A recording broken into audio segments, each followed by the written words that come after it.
p.m., a severe thunderstorm capable of producing a tornado was located over Thames, or 14 miles east of Scott City, moving northeast at 60 miles per hour. Expected hazards include tornado and quarter-size hail. This is a radar-indicated threat. The following impacts are expected. Flying debris will be dangerous to those caught without shelter.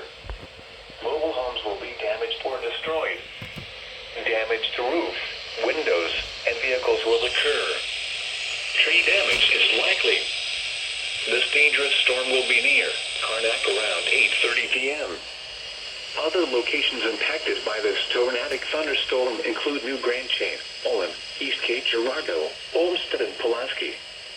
This includes Interstate 57 in Illinois between mile markers 1 and 21. Take cover now. Move to a basement or an interior room on the lowest floor of a sturdy building. Avoid windows. If you are outdoors, in a mobile home, or in a vehicle, move to the closest substantial shelter and protect yourself from flying debris. Repeating, a tornado warning has been issued until 8:45 p.m. for the following counties in Illinois: Alexander and Pulaski,